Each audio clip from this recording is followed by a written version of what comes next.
아버지 돌아가신 지 얼마나 됐다고 그러셔요? 그리고 아버지가 남겨준 게 얼마나 되는데 다른 남자를 만나요? 그 사람은 엄마가 돈 얼마 있는지 아는 거예요? 그렇게 말하지 마라. 내가 먼저 도와달라고 부탁한 거였어. 그 사람은 내가 얼마나 재산을 갖고 있었는지도 몰랐었어. 그것도 모르는 사람이 엄마랑 진지한 관계를 맺자고 했다는 게 말이 돼요? 그리고 엄마는 유산을 그렇게 많이 갖고 있는 사실을 알면서도 꼭 다른 사람을 만나야 하는 거예요? 그냥 혼자 지내시면 되잖아요. 외로우시면 그냥 저희에게 더 연락을 자주 하시면 되는 거잖아요. 성훈이의 말에 가슴이 갑자기 먹먹해지면서 서운함이 밀려왔습니다. 그동안 저는 그저 외로움을 견디며 살아왔고, 이제서야 마음 맞는 사람을 찾은 것이었어요. 그런데 아이들이 그저 제 삶의 변화에 대해 부정적인 반응을 보이니 마음이 많이 상하더라고요. 너희가 최근에나 자주 오지. 어디 언제 자주 왔었냐? 그리고 내가 너희한테 왜 이런 소리를 들어야 하는지도 모르겠다. 이게 다 엄마 생각해서 그런 거잖아요. 굳이 남자를 만날 이유가 있어요? 그리고 널린 게 요가원이고 배우고 싶은 게 있으시면 다른 곳을 가시면 되는 거잖아요. 왜 복지관엔 가셔서? 내가 오죽했으면 그런 곳을 갔겠냐. 안 그래도 주변에서 수근거리는데 너희라도 나를 응원해주면 안 되는 거야. 사람들이 왜 수군거리겠어요? 뭔가 이상한 게 있으니까 그러는 거잖아요. 안녕하세요. 오늘도 찾아주셔서 감사합니다. 오늘 사연 바로 들어보겠습니다. 짧지 않은 인생을 살다 보니 자식 부모 관계 역시 신뢰와 이해가 중요하다는 사실을 새삼 깨닫게 되었습니다. 저와 남편 사이에는 두 아들과 딸 하나 3명의 자식이 있었습니다. 첫째는 8년 전에 제 짝을 만나 결혼을 했고, 둘째는 일이 바쁘다며 결혼은 나중에 한다고 하더라고요. 내심 순서대로 결혼을 했으면 했지만 삶이라는 게 계획대로 되는 건 아니니까요. 결국 둘째보다 막내딸을 먼저 결혼시키게 되었어요. 제 남편 황주현 씨는 막내딸을 시집 보내고 얼마 안 지나서부터 몸이 안 좋아지기 시작했습니다. 그 당시에는 갑자기 날씨가 추워지기도 했고, 자식들을 결혼시키고 나면 부모로서의 할일을 했다라는 생각이 들잖아요. 제가 첫째 아들을 결혼시키고 나서 심하게 몸살을 겪었거든요. 주연 씨도 저처럼 몸의 긴장이 풀려 잠시 몸이 아파오는 것이라고만 생각했어요. 그런데 시간이 지날수록 증상이 회복되어지지 않고 기침 소리가 점차 안 좋아지는 게 걱정이 되더라고요.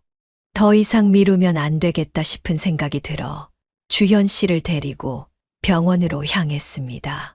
의사들이 심각한 얼굴로 검사를 해보자고 하는데 불안한 마음이 들더라고요. 의사들이야 워낙 위화감 조성을 잘하니 그때는 그렇게까지 심각할 줄은 몰랐습니다. 저희 남편 담배도 안 피는데 폐암이라뇨. 그럴 리가 없어요. 의사에게 말도 안 된다고 말하는 제 모습을 본 주연 씨는 말 없이 제 손을 잡아주었습니다. 그 순간 시아버지가 폐암으로 돌아가신 게 기억이 나더라고요. 제가 결혼한 지 얼마 안 돼 시아버지 상을 치렀고 30년이라는 시간이 흘렀기에 잊고 지냈던 것이었습니다. 그날부터 주연 씨는 병원에 입원을 해 치료를 받게 되었어요. 그날은 주연 씨가 병상에 누운 지 몇 달째 되던 날이었어요. 병세가 깊어질수록 그의 얼굴은 점점 더 수척해졌지만 눈빛은 점점 더 다정하게 변해갔습니다. 요즘 젊은 사람들은 연애 결혼을 많이 하지만 저는 선을 봐서 결혼을 했었거든요. 저보다도 저희 부모님이 주연 씨를 더 좋아하셨어요. 그래서 저희는 결혼을 했고 제가 첫 아이를 낳고 나서부터 주연 씨는 밖을 나돌기 시작했습니다. 한편으로는 밖에서 배 다른 애가 없어 다행이라고 생각할 정도였어요. 사람이 죽을 때가 되면 변한다는 말을 저는 주연 씨를 보며 느끼게 되었습니다. 저를 항상 야, 너 라고 부르던 남편이 저를 처음으로 여보라고 불러준 순간이었거든요. 그런데 정말 그것이 마지막이 될 것이라고는 그때는 생각하지 못했어요. 여보, 이리 가까이 와봐. 이제 와서 이런 말 하는 게 의미가 없다는 것도 알지만 그래도 하고 가야 하니 없을 것 같아서. 무슨 말인데, 그래요. 괜찮으니까 마음 편하게 해요. 정말 미안하네. 나랑 살면서 당신 고생 많았잖아. 내가 며칠씩 집에 안 들어갈 때도 많아서 혼자 애새 키우기 힘들었을 텐데. 그래서 말인데 이제는 당신을 위해서 살아. 여행도 다니고 유명하다고 하는 곳도 한번 가보면서 남은 인생 실컷 즐기다 와. 돈 걱정하면서 전전긍긍하지 말고 당신 혼자 쓸 돈은 충분히 남겨놓고 갈게. 주현 씨는 저에게 미안하다고 하며 고개를 떨궜습니다. 그 모습에 저는 눈물을 참을 수가 없었죠. 주현 씨와의 결혼 생활이 행복하고 평탄하기만 한 것은 아니었지만, 그래도 이렇게 먼저 가기를 원한 것은 아니었습니다. 제가 눈물을 흘리고 있으면 휴지라도 건네거나 말 없이 안아줄 법도 한데, 주현 씨는 말 없이 저만 쳐다보고 있었습니다. 그는 제가 어느 정도 진정이 되었다고 생각했을 때 말 없이 서류를 건네주었습니다. 서류 속에는 주현 씨의 재산 목록이 나열되어 있었어요. 저희 시댁은 여유가 있다는 사실을 알고는 있었는데 이렇게 서류로 확인하니 실감이 나더라고요. 주현 씨는 본인이 부모님에게 상속으로 받게 된 땅이나 부동산을 제 앞으로 다 넘겨줄 거라고 이야기했습니다. 너무 갑작스럽게 다가온 순간이었기에 어찌할 바를 몰랐지만 주현 씨는 예상한 듯 담담하게 저에게 설명을 해 주었어요. 주현 씨가 저에게 미안하다고 사과를 할 때에도 저는 그의 죽음을 실감할 수 없었습니다. 그런데 증여계약서와 소유권 이전 등기 신청서를 보니 불안한 마음이 앞서더라고요. 주현 씨는 이런 제 마음을 알지 못하는지 웬만한 일은 변호사와 마무리 지을 것이라고 했습니다. 그리고 저에게 당부하듯이 자식들에게는 미리 받은 상속분에 대해서는 말하지 말아달라고 하더라고요. 주현 씨는 저에게 이렇게 말한 후 자식들을 모두 불러 모았습니다. 그는 아들과 딸 모두에게 공평하게 재산을 나누겠다고, 엄마도 그렇게 할 것이라고 이야기했어요. 그래서 자식들은 제가 더 많은 재산을 가지고 있을 거라고는 생각하지 못했죠. 주현 씨는 유산 정리를 마치고 나서 모든 일을 끝마쳤다는 안도감이 들었는지 며칠 뒤 눈을 감게 되었습니다. 갑자기 사고로 남편을 보낸 것도 아니라 나름 마음의 준비를 하고 있다고 생각했는데 막상 현실이 되니 머릿속이 새하얗게 되는 것 같았습니다. 정신없이 주현 씨 장례식을 치르고 집에 들어오는데 눈물이 왈칵 나더라고요. 장례식을 치르는 동안에는 주현 씨가 이제 내 곁에 없다는 현실이 실감나지 않았습니다. 아무도 없는 집에 혼자 남아 있으니 평생 동안 제 속을 골게한 남편이라도 같은 세상에 있었다는 게 참 위로가 되는구나 싶었어요. 이 시기에 자식들이 제 옆을 지켜줬다면 서로의 오해가 쌓이는 일은 없었을 거예요. 그런데 남편의 장례식을 마지막으로 저는 5년간 아들과 딸의 얼굴을 제대로 보지 못했습니다. 남편이 떠나고 난 뒤 첫 명절부터 남편의 죽음을 실감했습니다. 자식이 셋이나 있었는데도 저는 명절날을 아주 썰렁하게 보냈거든요. 텅 빈 식탁에 앉아 자식들의 전화나 기다리며 홀로 숟가락을 들었습니다. 아이들이 핑계를 대며 안 온다는 생각은 들지 않을 정도로 아들과 딸은 다 각자의 사정이 있었죠. 회사 업무 때문에 출근을 해야 했거나 시부모님이 편찮으셔서 병원에 입원하시면서 보살펴야 하는 사정들이었죠. 서운하지만 바꿀 수 없는 상황이기에 쓸쓸히 보냈습니다. 그런데 첫 명절만 그런 것은 아니었습니다. 시간이 지날수록 애들은 바빠지고 저는 외로워지기 시작했습니다. 저는 주현 씨와 함께 막내딸을 시집 보내면서 20년 넘게 살던 집을 팔고 한적한 곳으로 이사 오게 되었습니다. 한적한 동네에서 여생을 보내고 싶다는 주연 씨의 말에 삶의 터전을 옮겼죠. 제가 계속해서 살던 동네가 아니었기에 아는 사람이 없었어요. 사람들에게 다가가는 걸 잘하는 성격이었다면 이웃들이랑도 소통을 하고 지냈겠지만 저는 그런 성격이 아니었습니다. 이런 제 성격 때문에 하루 종일 집에 앉아 TV 보는 게 일상이었어요. 자식들과 통화가 안 되는 날이면 말 한마디 못하기도 했었죠. 그러다 보니 나중에는 광고 전화가 오는 것도 반가워지더라고요.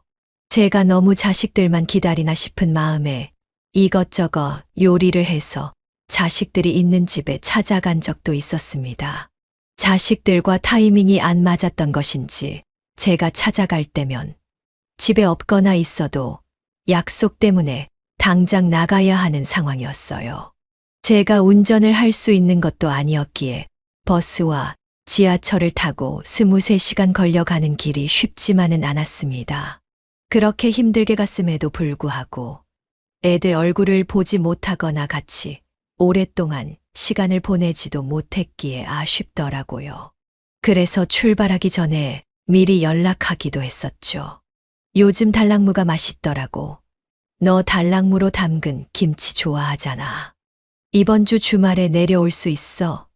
아니면 내가 올라갈까?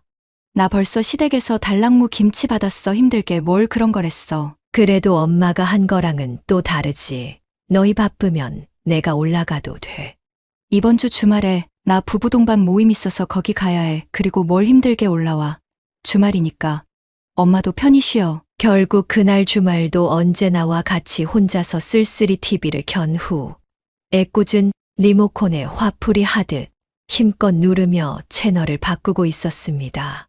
그러다 자주 보던 프로그램에서 자식들에게 자주 연락을 하면 안 된다고 하는 말을 듣고는 리모컨을 내려놓았죠.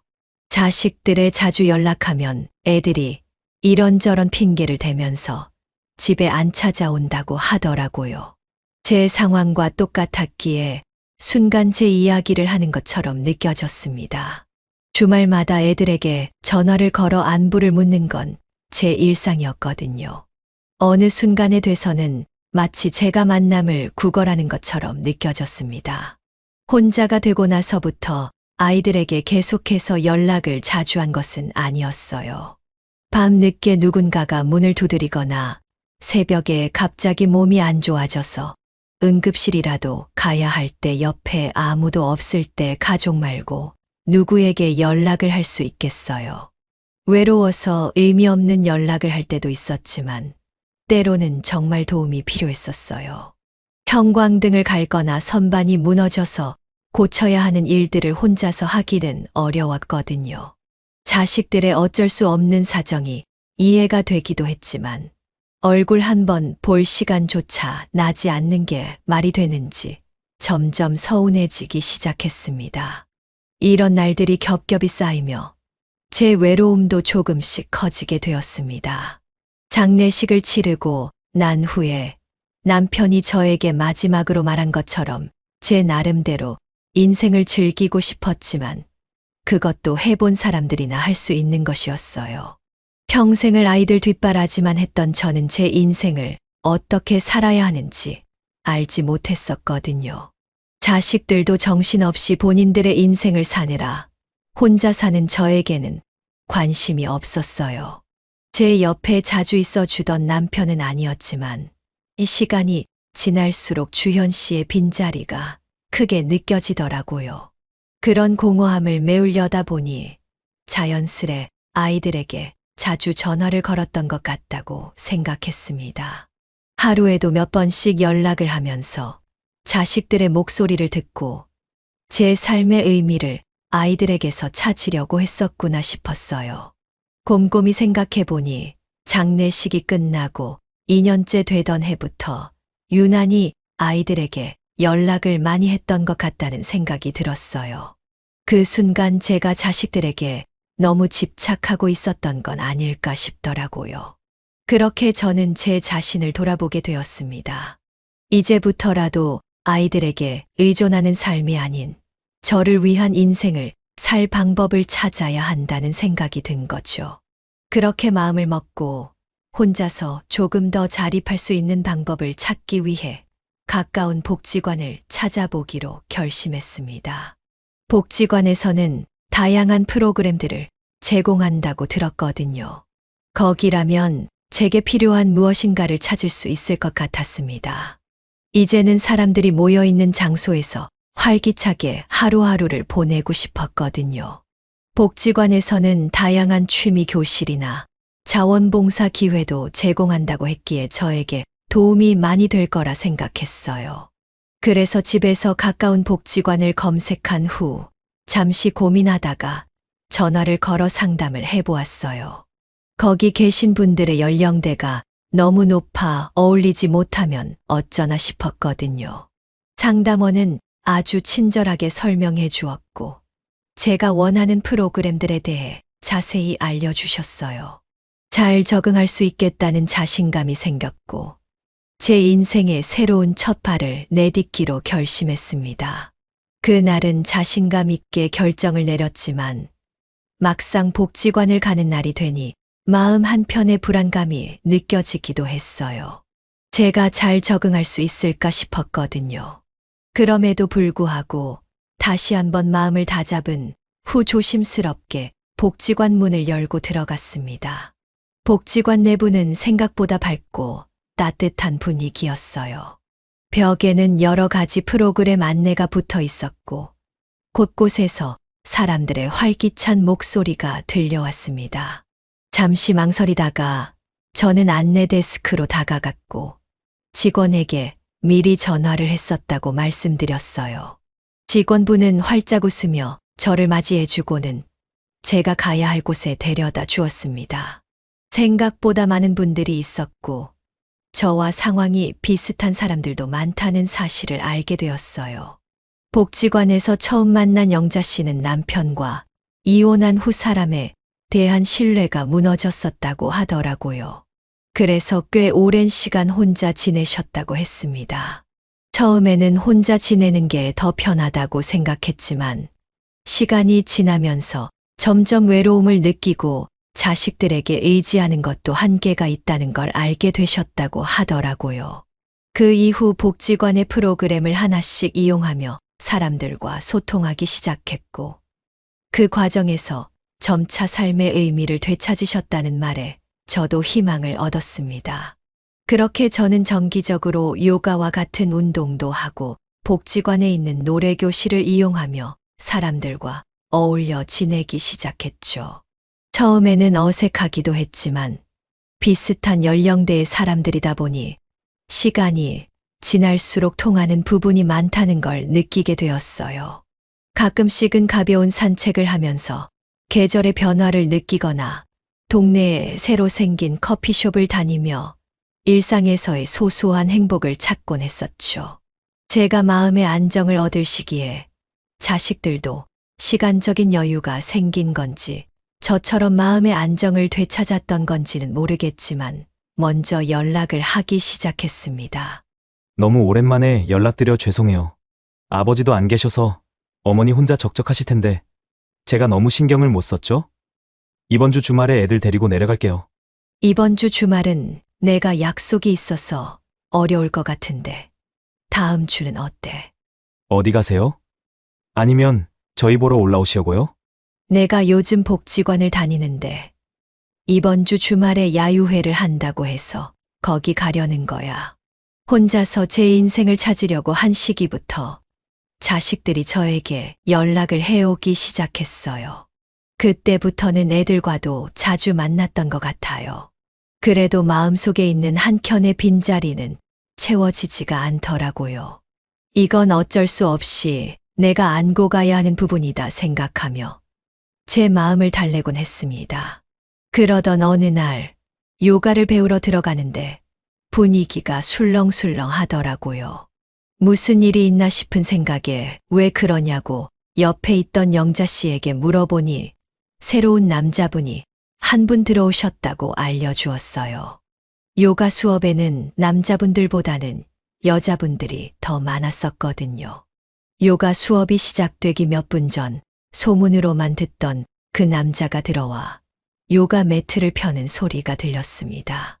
직접 쳐다보지는 않았지만 자연스럽게 모든 관심은 그 남자에게 집중되었죠. 분위기는 어색하면서도 묘한 긴장감이 감돌았고 평소 조용하던 수업이 순간적으로 활기를 띠기 시작했습니다. 요가 수업에 몇 번 출석하다 보니 자연스럽게 사람들이 그를 용균 씨라고 부르는 모습을 보며 그의 이름을 알게 되었어요. 하루는 날씨가 좋지 않아서 그런지 용균 씨와 저 둘만 요가 수업에 참석하게 되었죠. 이전에 직접적인 대화를 나눈 적은 없었지만 오며 가며 눈인사는 주고받았기에 서로를 알고는 있었어요. 운동을 준비하고 있는데 갑자기 선생님이 차 사고로 오늘 수업을 못하게 되었다는 소식을 전달받게 되었습니다. 어쩔 수 없는 상황이라 집에 가려고 일어섰는데 그때 용균 씨가 다가와서는 시간이 괜찮냐고 물어보았습니다. 이야기를 나누고 싶었다는 말에 살짝 놀랐지만 복지관에서 자주 만날 사이니까 알겠다고 하며 복지관 안의 커피숍으로 함께 향했습니다. 이런저런 이야기를 나누던 중 용균 씨는 저처럼 배우자를 병으로 먼저 보내고 혼자 된 지 벌써 5년이 되었다고 하셨어요. 그런데 저와 다르게 자식은 없으시더라고요. 이것 이외에는 저와 비슷한 점이 많았고 저희는 이날을 계기로 같은 프로그램에 함께 참여하며 활동을 하기 시작했습니다. 그래서 가끔 밖에서 만나 같이 시간을 보내기도 했어요. 용균 씨는 재정상담사로 여전히 활동하고 계신다는 말에 처음에는 꽤 놀랐습니다. 그분은 여전히 현역으로 일하고 있다는 사실에 비해 생활 방식은 매우 검소하셨거든요. 자가용을 이용하기보다는 주로 걸어 다니시거나 자전거를 타고 다니시는 편이셨어요. 용균 씨는 늘 과시하는 느낌 없이 단정하면서도 세련된 분위기를 풍겼습니다. 그런 점에서 여유롭고 검소한 생활을 즐기시는구나 싶은 생각을 했던 것 같아요. 그렇게 함께 시간을 보내며 저희는 점점 더 서로에게 좋은 호감을 느끼게 되었습니다.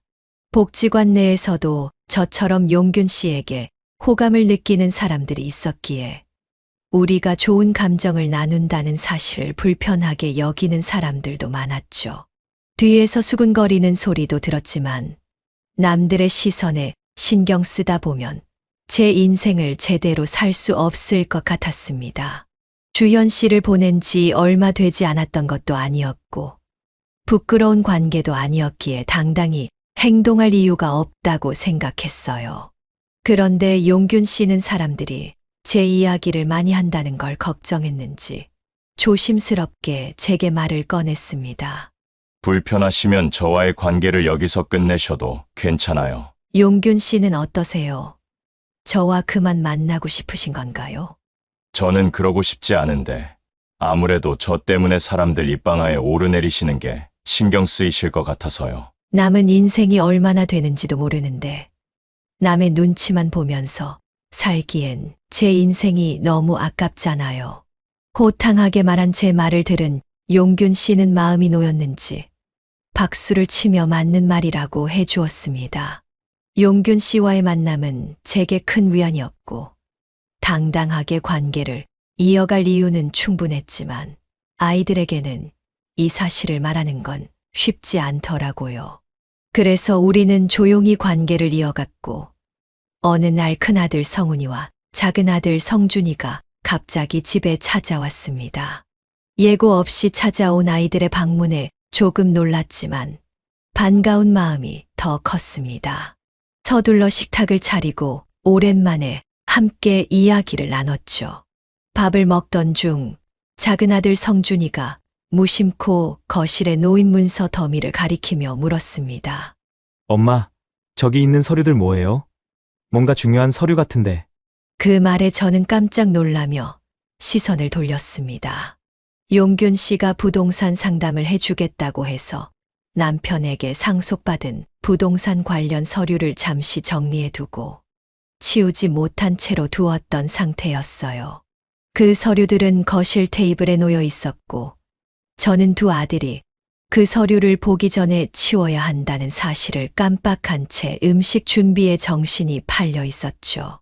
큰아들 성훈이는 성준이의 말에 고개를 갸웃하며 한 장을 집어 들고는 살펴보기 시작했습니다.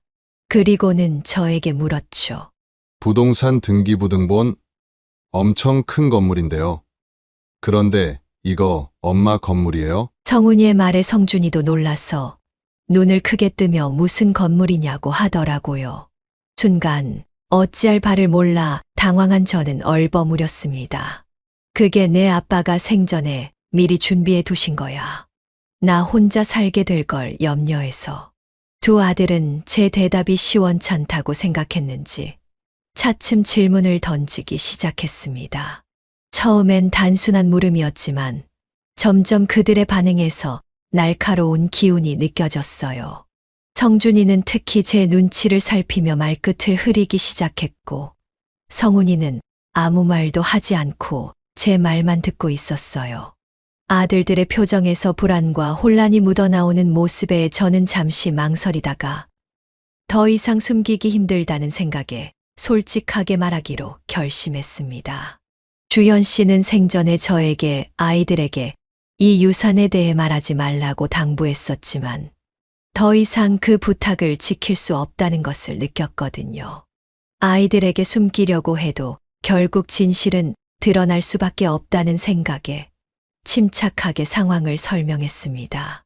건물과 땅이 어디에 있는지, 그리고 그걸 어떻게 물려받게 되었는지에 대해 자세히 설명하기 시작했어요. 제 설명을 들은 후에도 성훈이와 성준이는 여전히 혼란스러운 표정을 지었지만 어느 정도 이해를 했는지 고개를 끄덕였습니다. 그날 밤 아이들과의 대화는 이렇게 끝났지만 마음 한 구석이 편치 않았습니다. 두 아들이 본 서류는 용균 씨와 함께 정리하려고 꺼내놓은 것이었기에 아이들에게 만나는 사람이 있다는 사실을 고백해야 할 순간이 올 것 같았거든요. 그 순간이 다가오면 어떻게 말해야 하나 싶었습니다. 며칠 후 딸 소연이도 성훈이나 성준이 중 한 명에게 이 사실을 들었는지 아니면 두 사람 모두에게 들었는지는 확실치 않았지만 부동산에 대해 물어보는 전화를 걸어왔습니다. 그 전화를 받고 나서 이렇게는 더 이상 숨길 수 없겠다는 생각이 들더라고요. 그래서 저는 세 아이를 모두 불러 모은 후 주현 씨가 남겨준 재산에 대해 이야기하며 용균 씨의 존재에 대해서도 솔직하게 털어놓게 되었습니다. 얘들아, 사실 엄마가 만나는 사람이 있어. 용균 씨라고 하는데 만난 지는 얼마 안 됐지만 그래도 서로 남은 인생을 함께 보내고 싶어 할 정도로 진지하게 만나고 있어. 너희가 원하지 않는다면 결혼까지는 생각하지 않겠지만 그 사람 만나는 부분에 대해서는 이해해 줬으면 좋겠어. 아버지 돌아가신 지 얼마나 됐다고 그러셔요. 그리고 아버지가 남겨준 게 얼마나 되는데 다른 남자를 만나요. 그 사람은 엄마가 돈 얼마 있는지 아는 거예요? 그렇게 말하지 마라. 내가 먼저 도와달라고 부탁한 거였어. 그 사람은 내가 얼마나 재산을 갖고 있었는지도 몰랐었어. 그것도 모르는 사람이 엄마랑 진지한 관계를 맺자고 했다는 게 말이 돼요? 그리고 엄마는 유산을 그렇게 많이 갖고 있는 사실을 알면서도 꼭 다른 사람을 만나야 하는 거예요? 그냥 혼자 지내시면 되잖아요. 외로우시면 그냥 저희에게 더 연락을 자주 하시면 되는 거잖아요. 성훈이의 말에 가슴이 갑자기 먹먹해지면서 서운함이 밀려왔습니다. 그동안 저는 그저 외로움을 견디며 살아왔고, 이제서야 마음 맞는 사람을 찾은 것이었어요. 그런데 아이들이 그저 제 삶의 변화에 대해 부정적인 반응을 보이니 마음이 많이 상하더라고요. 너희가 최근에나 자주 오지, 어디 언제 자주 왔었냐? 그리고 내가 너희한테 왜 이런 소리를 들어야 하는지도 모르겠다. 이게 다 엄마 생각해서 그런 거잖아요. 굳이 남자를 만날 이유가 있어요? 그리고 널린 게 요가원이고 배우고 싶은 게 있으시면 다른 곳을 가시면 되는 거잖아요. 왜 복지관엔 가셔서? 내가 오죽했으면 그런 곳을 갔겠냐. 안 그래도 주변에서 수근거리는데 너희라도 나를 응원해주면 안 되는 거야. 사람들이 왜 수군거리겠어요? 뭔가 이상한 게 있으니까. 그러는 거잖아요. 이렇게까지 아이들과 언성을 높이며 싸운 적이 처음이었어요. 그래서 다음 날 복지관에서 만난 영자 씨에게 제가 겪은 일에 대해 이야기하며 서운한 마음을 털어놓았어요. 영자 씨는 용균 씨가 어떤 사람인지 잘 몰라서 그런 것 아니냐며 자리를 마련해서 서로 만날 기회를 주는 건 어떠냐고 제안했어요. 어제는 너무 감정적으로 행동한 것 같아 저 스스로 창피하기도 했습니다. 그래서 영자 씨의 말에 용균 씨와 같이 만나는 자리를 만들어 보고 싶은 마음에 용균 씨에게 먼저 동의를 구했습니다. 그 후 성훈이에게 물어보려고 하려는 순간 성훈이가 먼저 저에게 용균 씨를 만나보고 싶다고 하더라고요. 오히려 잘 됐다고 생각해 애들이 가능하다고 하는 날짜에 맞춰 자리를 마련했습니다. 아이들은 생각보다 일찍 도착했고 용균 씨는 시간에 맞춰 음식점으로 들어왔어요. 용균 씨는 반갑게 인사를 건넸지만 제 딸과 아들들은 경계하는 정도가 아닌 찌푸린 얼굴로 용균 씨를 쳐다봤습니다. 그 모습에 용균 씨도 환대하는 분위기는 아니라는 사실을 눈치챘었죠. 아무래도 용균 씨가 조금 구겨진 옷을 입은 모습 때문에 그런 것이라고 생각했어요. 그래서 저는 새 아이에게 용균 씨가 얼마나 좋은 사람인지 설명해 주었지만 제 생각과는 다르게 반응은 냉담했습니다. 식사를 거의 마칠 때쯤 성훈이가 용균 씨에게 직접적으로 조금은 공격적이게 말을 꺼냈어요. 저희 엄마랑 계속 친하게 지내시는 이유가 무엇인지 여쭤봐도 될까요? 저희가 보기엔 그저 친구 이상인 것 같아서요. 서로 좋은 감정으로 만나고 있으니 친구 이상이라고 말씀드릴 수 있겠네요. 좋은 감정으로 발전된 이유가 저희 엄마 돈 때문이신가요? 성훈이의 말에 용균 씨의 얼굴이 살짝 굳었고 잠시 망설이던 그는 결국 담백하게 말을 이어갔습니다. 돈이라 어떤 것 때문에 그렇게 생각했는지는 모르겠지만 저도 부족하지 않으니 그 부분에 대해서는 걱정하지 않아도 됩니다. 저는 용균 씨가 검소한 사람이라는 사실을 알고 있었기에 그의 옷차림이 문제되지 않았지만 처음 본 제 딸과 아들들은 용균 씨의 말에 신뢰를 가지지 못했던 것 같았습니다. 그들이 용균 씨를 의심하는 이유는 아마도 제가 그를 선택한 것에 대해 딸과 아들들 나름대로 제가 갖고 있는 유산에 때문에 용균 씨가 견제되었는지는 모르겠지만 불안한 마음이 있었겠죠. 덧붙여서 저 때문에 용균 씨가 난처한 상황에 처한 것 같아 너무 미안했기에 집에 가 전화로 제 진심을 전달했습니다. 그러자 용균 씨는 제 자식들이 왜 그렇게 날 서 있는지는 모르겠지만 내가 잘하면 그들도 언젠가는 나를 인정할 거라고. 그러면 당신과 함께 남은 여생을 행복하게 보낼 수 있을 거라 생각했다고 하며 저를 위로해 주었어요. 그의 말에 저는 조금 안심이 되었지만 동시에 그에게 부담을 준 것 같아 마음이 무거워졌어요. 하지만 저 역시 시간이 지나면 해결되겠지 싶었는데 자식들은 저와는 다른 생각을 했었더라고요. 서로의 얼굴을 보고 나서 며칠 뒤 정훈이와 소연이가 저희 집에 와서는 용균 씨를 꼭 만나야겠냐고 했습니다. 너희가 봤을 때 부족해 보일 수도 있지만 엄마에게는 정말 많은 힘이 돼준 사람이야. 엄마, 제가 이런 말까지는 안 하려고 했는데 엄마 나이가 지금 몇인 줄 아세요? 그거 사랑 아니에요. 그리고 그 아저씨가 엄마한테 빌붙는 거잖아요. 소현이는 쏘아붙이며 얘기했고 저는 그게 아니라고 이야기했지만 제 말은 듣질 않았습니다. 막말로 엄마가 돈이 없었으면 그 아저씨가 엄마한테 좋은 감정을 가졌겠어요? 들어보니까 복지관에서만 만난 게 아니라 우리 집에도 들락날락 했었다면서요. 용균 씨에게 좋은 감정을 느끼기 시작했을 때만 해도 저는 그를 제 집에 들이지 않으려고 했습니다. 저희 둘의 만남을 수근거리는 사람들도 있었기에 그런 사람들에게 굳이 집까지 들락날락하는 모습을 보여 더 많은 소문을 만들 필요는 없었으니까요. 그런데 어느 날 동네에 갑작스러운 폭설로 꽤 많은 집에 정전이 발생하게 되었습니다. 잠시 동안 정전 상태였다면 조금 무섭고 말았을 테지만 낮도 아니고 밤에 내린 폭설 때문에 생긴 일이었기에 하염없이 기다릴 수밖에 없었습니다. 매일 혼자서 생활하는 집이었지만 이날만큼은 혼자 집에 있다는 사실이 너무 무섭고 불안했었어요. 그날따라 아들 성훈이와 성준이 모두 연락이 안 되는 것은 물론이고 소현이 조차 수화음만 들릴 뿐 목소리를 들을 수가 없어 두려움은 점점 커지고 있었죠. 그 순간 어떻게 알았는지 용균 씨에게서 전화가 왔고 저도 모르게 긴장이 풀리며 눈물이 터져 나왔습니다. 어두운 방 안에서 잠겨있던 목소리를 들은 용균 씨는 걱정이 되었는지 바로 저희 집으로 와주었어요.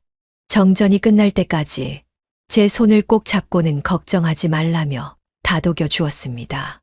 그때부터 용균 씨는 자주 저희 집을 오가게 되었고 남자의 손길이 필요한 부분들을 수리해 주기도 하고 말 없이 제 옆을 지켜주기도 했었어요.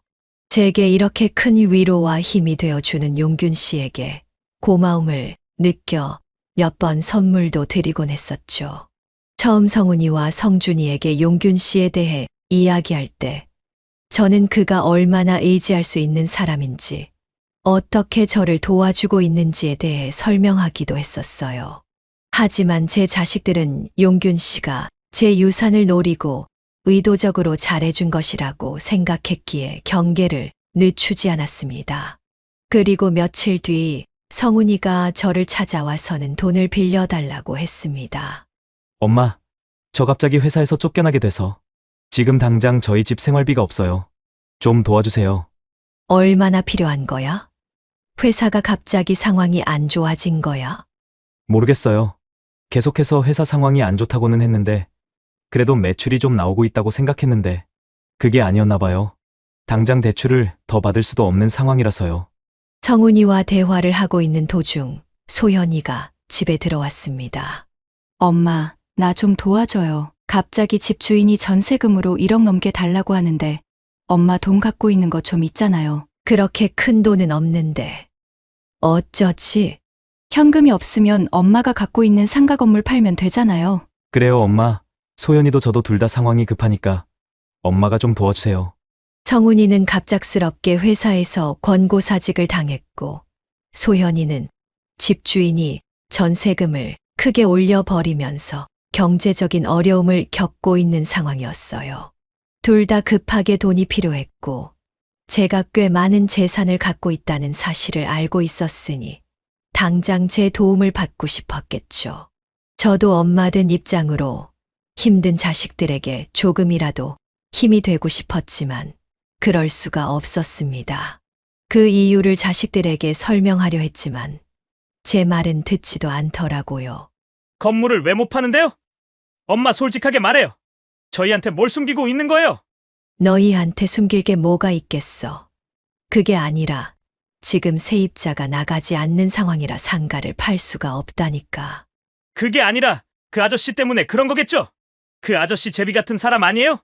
알고 보니 둘이서 복지관이 아니라 나이트 같은 곳에서 만난 거 아니냐고요? 그러니까 사람들이 수군거리는 건 아니겠어요?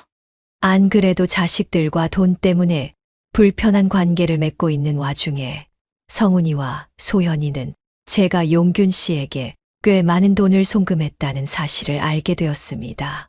제 재산을 관리하는데 용균 씨가 개입하고 있다는 생각에 그들은 용균 씨가 제 유산을 노리고 접근했다는 확신을 갖게 된 것이었죠.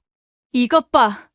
엄마 돈 때문에 접근한 거 맞잖아요. 그게 아니라 엄마가 너희 아빠한테 상속이 아닌 증여로 받게 되었는데 그때 내가 몰랐던 세금 문제를 그 사람이 보고 해결해 준 거였어. 그래서 내가 고마워서 돈을 보내준 거였고. 한 번 돈을 보낸 게 아니잖아요. 엄마는 우리랑 이렇게 얼굴 붉히면서까지 그 아저씨를 만나야 하는 거예요? 어떻게든 가족 내에서 해결하려 했으면 이 정도까지 상황이 커지지 않았을지도 모르지만 자식들의 마음속에 생긴 깊은 불씨는 사라질 기미가 보이지 않았습니다. 그리고 며칠 뒤 소연이는 제가 받은 상속분을 다시 나누자며 제가 얼마나 돈을 갖고 있는지 보여달라고 하더라고요. 그 아저씨한테는 다 보여줬으면서 왜 우리한테는 안 보여주는 건데요? 설마 그 아저씨가 자식보다 중요해진 건 아니겠죠? 엄마가 계속 이런 식으로 나오면 저희도 가만히 못 있어요. 너희가 내가 말하는 거 들으려고 했어? 그런 거 아니라고 내가 몇 번을 말하냐? 그리고 뭐 가만히 안 있으면 너희가 뭘 어떻게 하려고? 저는 자식들과 이렇게 틀어져도 시간이 지나면 해결이 될 거라 생각했어요. 하지만 자식들은 저에게 법적 소송을 걸어 돈을 받으려고 했더라고요. 저희 가족 문제에 변호사까지 개입하게 되었습니다. 이렇게까지 상황이 커질 거라고는 한 번도 생각해 본 적이 없었기에 꽤 많은 충격을 받게 되었습니다. 성훈이와 성준이 그리고 딸 소현까지 모두 제 재정 상태와 용균 씨와의 관계를 문제 삼았고 저에게 본인들의 몫을 요구하며 제게 큰 압박을 가했어요. 다른 것보다 아이들이 제 말을 더 이상 들으려고 하지 않고 변호사를 통해서만 이야기를 하더라고요. 그 모습이 제게는 큰 충격이었고 제 마음은 찢어지는 것 같았습니다. 아이들이 저에게 소장을 보냈더라고요. 당신이 나를 많이 도와줬는데 이런 일에 휘말리게 해서 미안해요. 애들이 왜 그러는지 얘기해 줄 수 있어요. 힘들면 말하지 않아도 돼요. 원래 우리 애들이 이런 애들이 아니에요. 그런데 지금 여유가 없어서 그런 것 같아요. 큰애는 갑자기 회사에서 권고사직을 당했다고 하고 막내는 집주인이 전세금을 올려달라고 하니 그 와중에 제가 돈을 보태줄 수 없다고 해서 그 화살이 당신한테 간 것 같아요. 미안해요. 용균 씨는 제가 상속받은 부동산을 어떻게 관리해야 하는지 막막할 때 도움을 많이 주었어요. 한 번은 제가 용균 씨에게 고민을 토로했었습니다. 재정관리사면 세금 문제에 대해서도 잘 아시나요? 남편이 저에게 미안하다며 부동산을 증여해 줬었거든요. 그때 변호사를 통해서 해결한다고 해서 제가 따로 챙겨야 할 건 없을 거라고 생각했는데 생각보다 많은 세금을 내라고 연락이 왔어요. 한번 볼 수 있을까요? 제가 어느 정도는 도와드릴 수 있을 것 같기도 해서요. 그리고 제 친구 중에 한 명은 꽤 큰 변호사 로펌 사장으로 있어서 도움을 받을 수도 있을 거예요. 그럼 이거랑 한 개 더 여쭤봐도 될까요? 요즘 몇 달째 임대료를 안 내는 세입자가 있거든요. 이 사람들을 어떻게 해야 하는지도 아실까요? 아, 그거는 우선 합의를 할 수 있는지 먼저 파악해야 할 것 같아요. 혼자서 해결하려고 하시기보다는 변호사랑 같이 세입자를 만나보세요. 그래도 안 되면 내용 증명이나 소송을 하셔야 할 거예요. 용균 씨는 재정관리사로 꽤 오랜 기간 일했기에 부동산 관리에 경험이 많더라고요. 그리고 법적 절차나 계약 문제를 어떻게 해결해야 하는지도 알려주셨습니다. 이번에 임대소득 낸 부분에 대해서 세금 내셨어요? 종합소득세랑 재산세 말고 따로 내야 하는 게 있어요? 임대소득이 생기면 그에 대해서 내야 하는 것들도 있어요. 제가 어떻게 확인하는지 알려줄게요. 일반적인 재산이 아닌 상가나 부동산에 관련된 세금은 제가 모르는 것들이 많이 있었습니다. 그럴 때마다 용균 씨는 자세히 알려주었어요. 예전에는 납부할 세금을 다 냈다고 생각했는데도 매번 연체된 세금이 생겼거든요. 그런데 용균 씨에게 하나둘씩 배우면서 연체되는 것들이 없어지기 시작했고 저 스스로도 어떻게 재산을 관리해야 하는지를 알게 되었습니다. 그래도 제가 놓치는 것들이 한두 개씩 생기더라고요. 이런 이유 때문에 제가 용균 씨에게 직접 제 부동산이나 예금을 관리해 줄 수 있냐고 물어봤습니다. 용균 씨는 그냥 도와주겠다고 했지만 제 마음이 편하지 않아서 일정 금액을 용균 씨에게 보내곤 했었어요. 가끔은 세입자와 법적 소송에 휘말리며 변호사의 도움을 받기도 했었죠. 그때 용균 씨가 변호사를 알아봐 주는 것뿐만 아니라 제가 신경 쓰는 것 없이 문제를 해결해 주기도 했었어요. 그러다 보니 꽤 많은 돈을 용균 씨에게 보내게 된 것이었죠. 자식들은 이런 제 상황에 대해서 들으려고 하지 않았기에 저희의 관계가 회복될 수 있을까 싶었어요. 가끔은 너무 마음이 아파 용균 씨 앞에서 눈물을 훔칠 때도 있었어요. 그럴 때마다 용균 씨는 저에게 걱정하지 말라고 반복해서 말하며 제 옆을 지켜주었습니다. 그러던 어느 날 성훈이와 성준이 그리고 서연이가 저희 집으로 찾아왔습니다. 아이들이 저에게 소장을 보낸 이후로 한 달 동안 그들은 제 전화를 받지도 않고 연락하지 않았어요.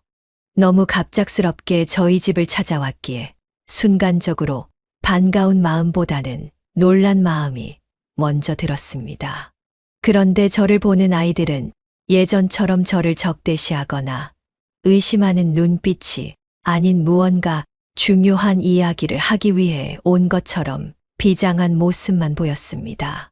계속해서 집 밖에 세워놓을 수 없었기에 집에 들어가서 이야기를 나누자고 하며 다 같이 집을 들어오게 되었죠.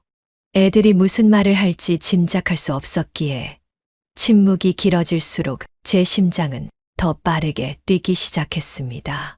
제가 먼저 입을 열어야겠다 생각한 순간 성훈이가 긴 침묵을 깨고 죄송하다고 이야기했습니다. 엄마, 우리가 엄마가 만나는 아저씨를 저희 멋대로 오해버리고 마음을 닫았던 것 같아요.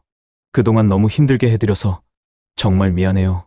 성훈이의 말에 서연이도 고개를 끄덕였죠. 그동안 나와의 거리를 두고 제게 연락도 없이 지냈던 아이들이 갑자기 이렇게 찾아와서 사과하는 모습은 정말 예상치 못한 일이었습니다. 그 이후 아이들은 돌아가며 저에게 죄송하다고 사과하는 모습이 이해가 되지 않았어요.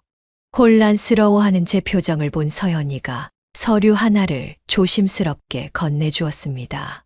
저는 그 서류를 받아들며 무슨 일인지 알 수 없었고 서류를 펼쳐보니 전세 계약서였습니다.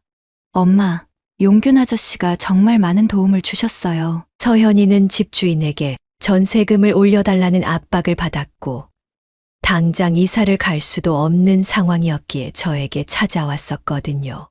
1~2천만 원도 아니고 1억 이상 되는 돈을 갑자기 어떻게 구할 수 있겠어요. 그래서 서현이가 저에게 돈을 빌려달라고 했었지만 그 당시 저는 세입자와의 문제로 건물을 팔 수 없는 상황이었던 것이었죠. 서현이는 제가 용균 씨를 만나는 것 때문에 본인의 부탁을 들어주지 않는 것이라고 생각했던 것이었죠. 그저 남자 하나 때문에 도움이 필요한 자식을 외면한다고 생각했기에 유류분 소송을 통해 조금이라도 돈을 만들어야겠다고 생각했던 것이었어요.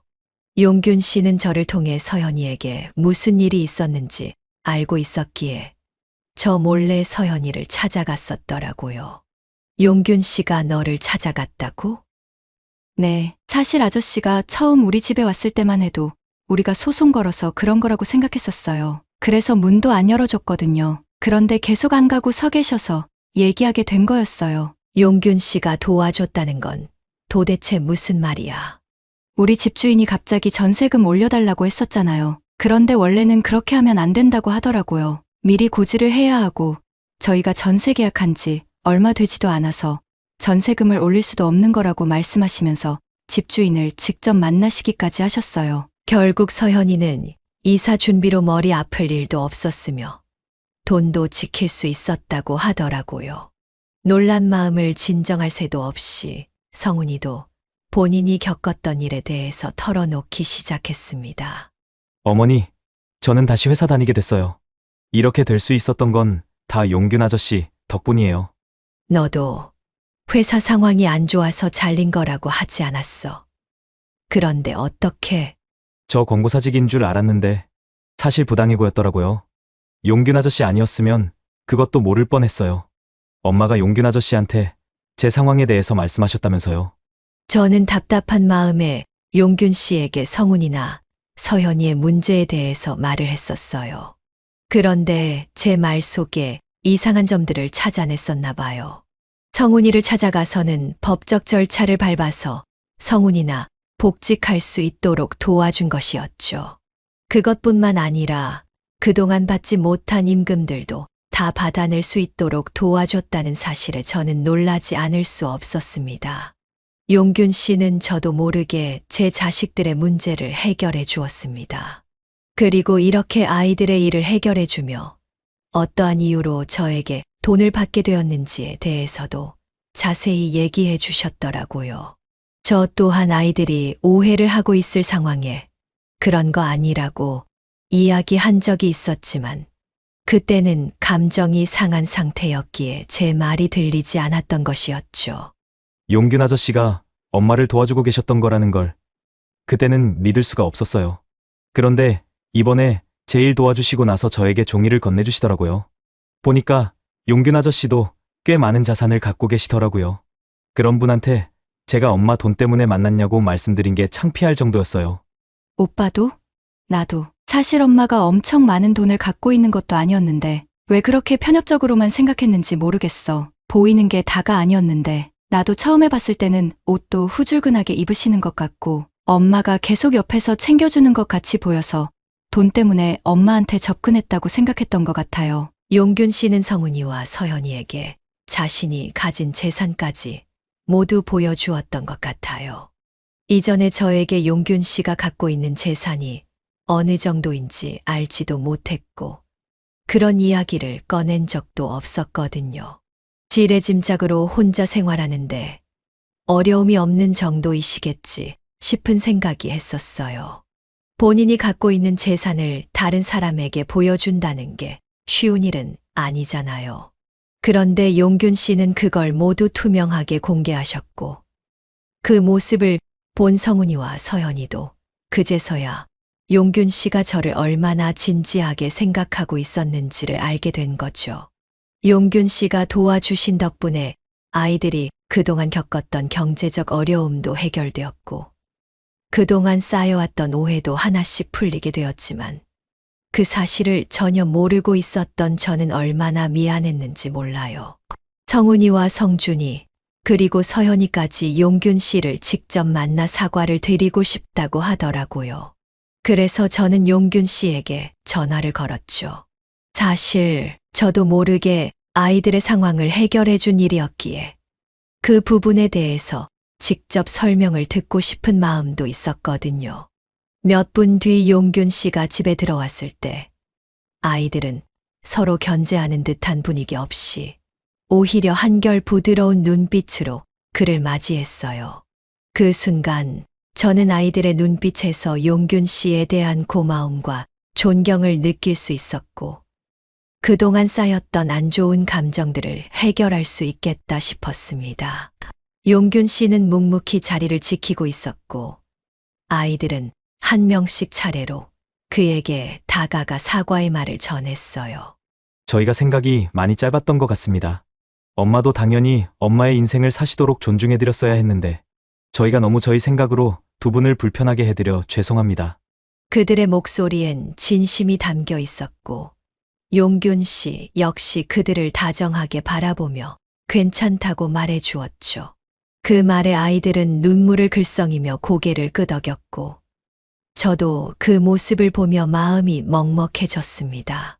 그때 저도 용균 씨에게 다가가 진심으로 감사의 말을 전하고 싶었어요. 애들한테 이야기 들었어요. 너무 고마워요. 제가 할 수 있는 일을 한 것뿐이에요. 저는 원희 씨와 남은 여생을 행복하게 보내고 싶어요. 옆에서 원희 씨가 힘들어하는 모습을 보니 마음이 너무 아프더라고요. 성훈이가 잠시 침묵을 지키다가 갑자기 일어나더니 고개를 숙여 깊은 절을 하기 시작했어요. 그 모습을 본 성준이와 서연이는 잠시 놀란 표정을 지었지만 곧 서로를 바라보며 고개를 끄덕인 후 성훈이를 따라 일어났습니다. 세 아이는 한 사람씩 차례로 마치 마음속 깊은 곳에서 우러나오는 존경과 감사의 마음을 담아 절을 했습니다. 의례적인 한 행동이 아닌 그동안 쌓인 오해와 미안함, 그리고 서로의 마음을 이해하고 인정하는 순간이었던 것 같았습니다. 그 순간 제 마음 속에서는 말로 표현할 수 없는 감정들이 뒤엉켜 있었습니다. 제 자식들이 이제는 저희를 그리고 용균 씨를 진심으로 인정해주고 있구나 싶더라고요. 이날 이후 용균 씨는 저희 집에 들어와 함께 생활하고 있어요. 처음에는 낯설었지만 시간이 지나면서 점점 자연스럽게 그리고 따뜻하게 서로의 공간을 공유하게 되었죠. 용균 씨가 저에게 먼저 간 주현 씨가 남긴 유산들의 명의를 이제 새 아이에게 나누어 주자고 하더라고요. 저는 주현 씨가 저에게 남긴 유산들을 자식들에게 고스란히 나누어 주며 저는 남겨진 집 하나만 갖기로 했습니다. 주현 씨가 남긴 재산의 대부분을 아이들에게 나누어 주는 결정은 정말 큰 배려라고 생각했어요. 이번 일을 겪으며 저는 많은 것을 깨닫게 되었습니다.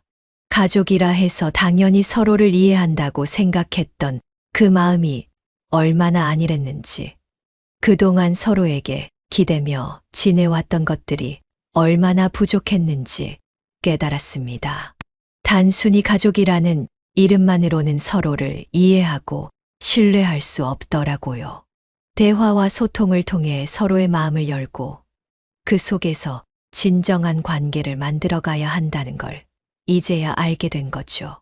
성훈이와 서연이는 손주들을 키우느라 바쁜 시간을 보내고 있지만 그럼에도 불구하고 꾸준히 연락을 해주고 있어요.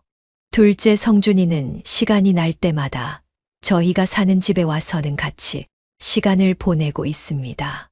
아이들과 용균 씨, 그리고 저와 함께 지내는 시간이 길어질수록 저는 그저 서로 가까이 있는 것이 아니라 서로의 마음을 나누고 서로를 이해하려는 노력이 얼마나 중요한지를 더 절실히 깨닫게 되었습니다. 예전에는 가족이라는 이유만으로 모두가 잘 이해하고 있을 거라고 생각했지만 사실 서로에 대한 진정한 이해는 노력과 시간이 필요하다는 것을 이번 일을 겪으며 배울 수 있었습니다.